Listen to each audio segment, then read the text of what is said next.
Assalamualaikum warahmatullahi wabarakatuh. Ketemu lagi dengan saya di channel CBTech Indonesia.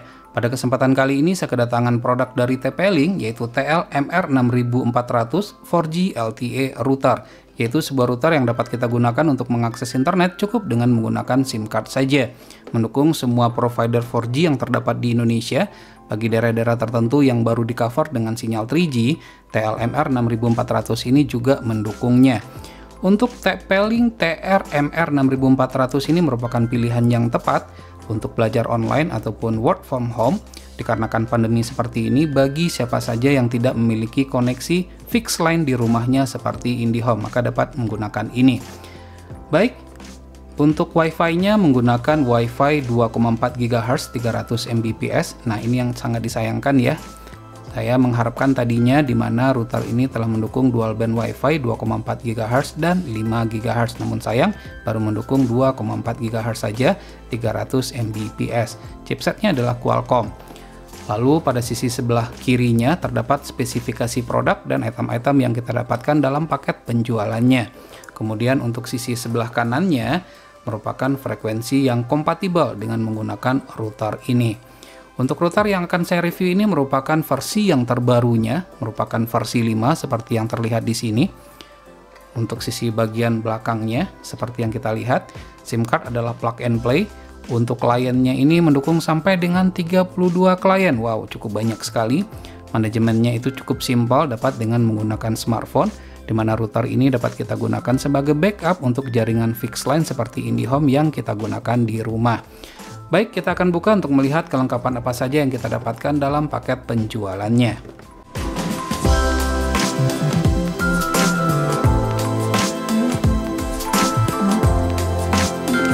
Nah, baik, jadi inilah item-item yang kita dapatkan dalam paket penjualannya. Saya geser dulu sedikit. Pertama, di sini kita mendapatkan buku petunjuk, kitab-kitab yang saya rasa ini tidak kita butuhkan karena cara pengoperasiannya cukup simpel dan sederhana sekali. Nah, kitab-kitabnya adalah seperti ini menggunakan bahasa Inggris, bahasa China, sepertinya tidak ada ya bahasa Indonesianya. Kemudian ada kartu garansinya di print biasa saja seperti ini. Kemudian kita juga mendapatkan sebuah LAN card. Selain itu kita juga mendapatkan adapter untuk micro SIM card seperti ini. Kemudian kita mendapatkan adaptornya itu adalah EU plug-in, standar colokan yang ada di Indonesia ya.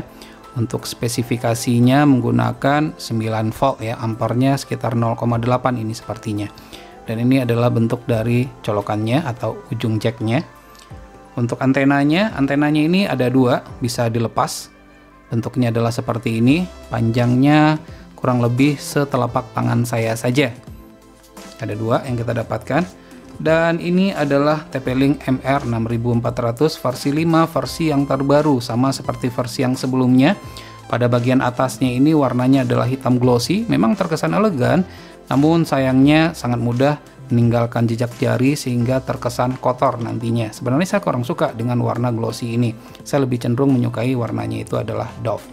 Kemudian ini adalah pada sisi bagian depannya, terdapat ventilasi udara ya, sangat banyak. Kemudian samping kiri juga demikian, ada ventilasi udara.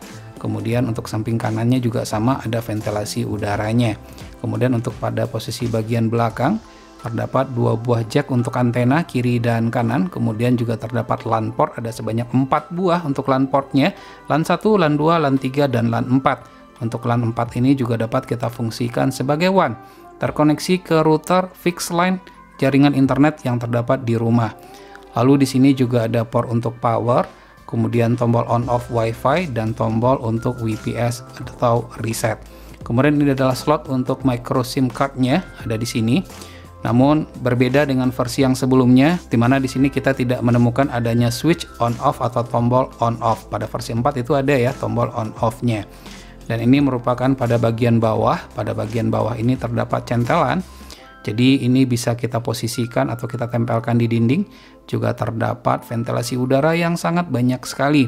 Dengan sangat banyaknya ventilasi udara seperti ini, saya meyakini sirkulasi udaranya lancar, suhunya menjadi terkontrol, sehingga tidak masalah bagi saya tidak terdapatnya tombol on off pada sisi bagian belakang ini, karena memang akan saya hajar atau akan saya nyalakan 24 jam full nantinya. Dan di sini kita juga dapat menemukan nama dari SSID-nya atau nama dari Wi-Fi-nya berikut dengan passwordnya. Baik, saya akan coba untuk menyalakannya. Sebelum menyalakannya, saya akan memasangkan antena terlebih dahulu. Dengan antena yang dapat dibongkar pasang seperti ini, maka dimungkinkan bagi kita untuk memasang antena outdoor seperti Yagi. Nah, ini merupakan kabar bagusnya. Dengan antena yang bisa dilepas atau dipasang seperti ini. Berbeda dengan versi 3, di mana pada versi 3 dan versi 4 kalau saya nggak salah 41 baru bisa dibuka, di mana pada versi tersebut antenanya ini tidak dapat dibuka pasang seperti ini.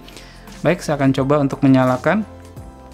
Untuk SIM card sudah saya siapkan dan saya tidak akan menggunakan adapter yang sudah disediakan karena ini jenisnya sudah micro SIM card, ada adapternya. Tidak akan mungkin terbalik pada saat kita memasang karena di sini ada gambarnya, tinggal mengikuti saja. Kemudian kita masukkan SIM cardnya ke slot yang sudah disediakan, kita tekan seperti ini sampai berbunyi klik. Nah, itu ada bunyi kliknya. Ini antenanya kita kedepankan dulu seperti ini, lalu akan saya nyalakan. Kita tunggu ya sampai akses internetnya ini bisa kita pakai. Terdapat ada 4 LED indikator di sini. Pada sisi sebelah kiri saya ini merupakan LED indikator untuk power. Kemudian ini adalah LED indikator untuk akses ke internet. Apabila sudah terkoneksi ke jaringan internet, maka lampu ini akan menyala. Kemudian ada LED indikator untuk Wi-Fi. Dan yang terakhir adalah LED indikator untuk sinyal. Maksimal ada 3 bar dan ini penuh untuk ketiga barnya. Baik, kita akan coba untuk mengkoneksikannya dengan menggunakan smartphone. Saya akan koneksikan smartphone saya ke router ini. Nah, ini adalah smartphone-nya udah saya siapkan. Oke, pertama di sini saya sudah mengkoneksikan sebelumnya ke jaringan Wi-Fi.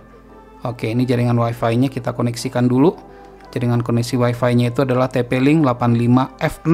Nah, untuk nama Wi-Fi-nya ini bisa kita ganti apabila kita menginginkannya. Untuk passwordnya terdapat pada sisi bagian belakang, ada di sini ya, seperti yang saya sebutkan sebelumnya, ini adalah passwordnya. Oke, ini sudah terkoneksi ke jaringan Wi-Fi pada router. Kemudian kita akan coba untuk melihat koneksinya, cepat apa enggak. Kita akan coba untuk speed test saja.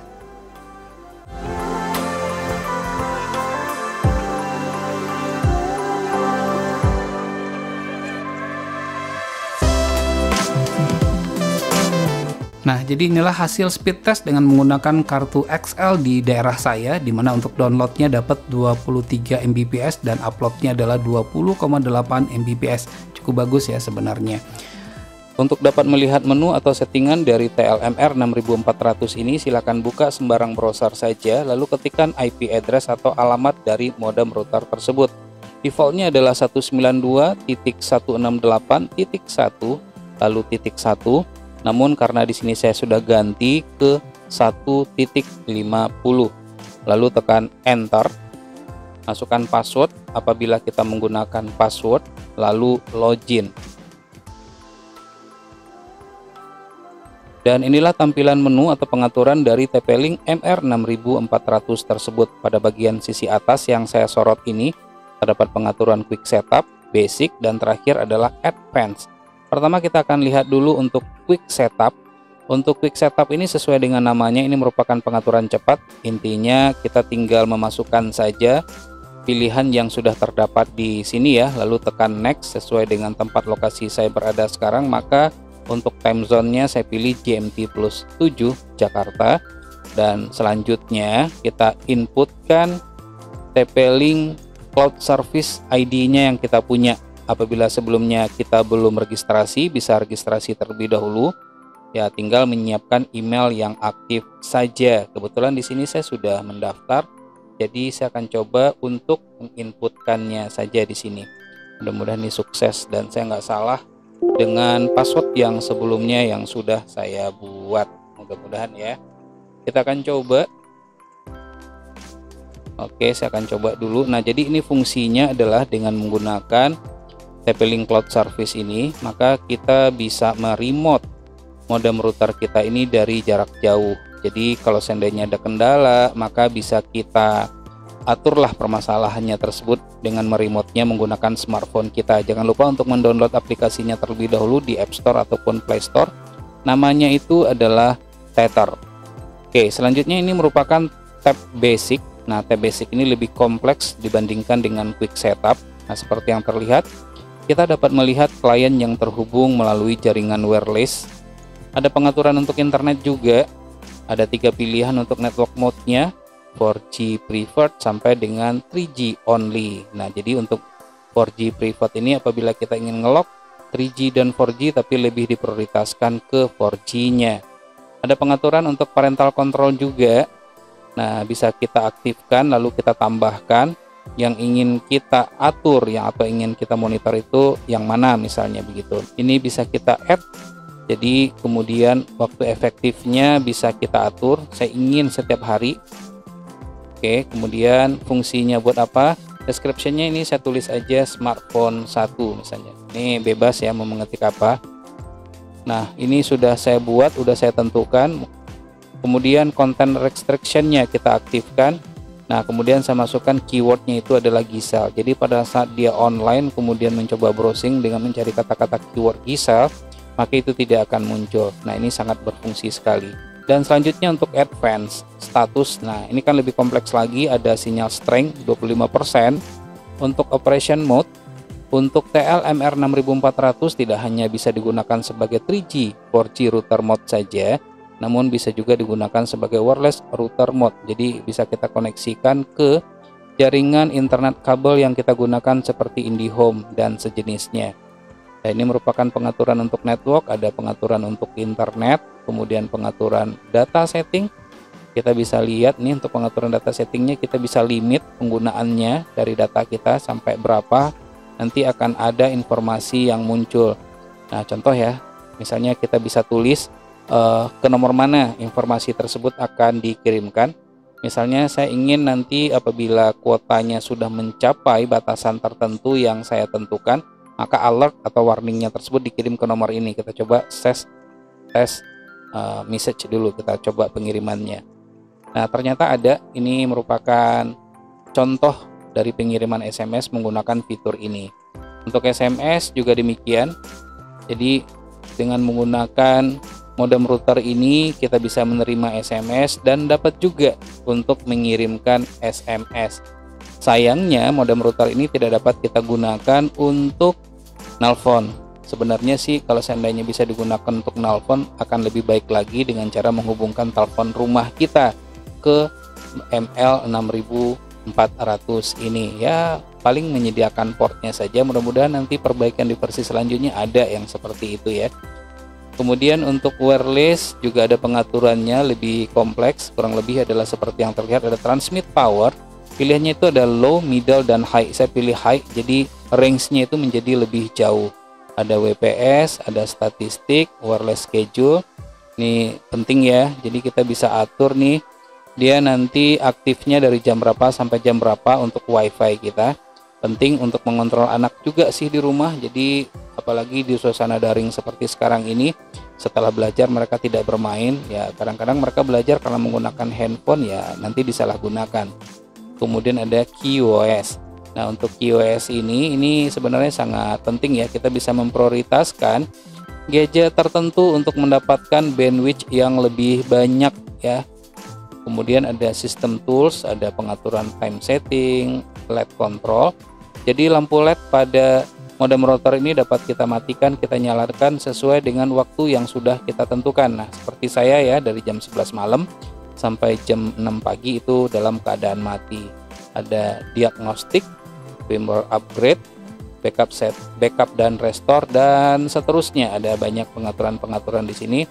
Untuk traffic control ini sangat penting juga, mungkin bisa diaktifkan jadi kita bisa ngelihat nanti traffic yang ada di modem router TP-Link MR6400 ini. Nah baik, jadi TP-Link MR6400 ini merupakan pilihan yang tepat bagi belajar online seperti pandemi seperti sekarang ini ya. Ini merupakan pilihan yang tepat dengan menggunakan atau mendukung banyak kartu. Semua provider yang ada di Indonesia itu didukungnya. Dan tentunya ini juga merupakan pilihan yang tepat bagi daerah-daerah tertentu yang belum di-cover dengan menggunakan jaringan fixed line. Terima kasih, semoga review singkat ini bermanfaat. Jangan lupa untuk terus mensupport channel ini. Cukup dengan cara subscribe, share ke teman-temannya, tekan lonceng agar selalu mendapatkan notifikasi terbaru. Sampai ketemu lagi di video berikutnya.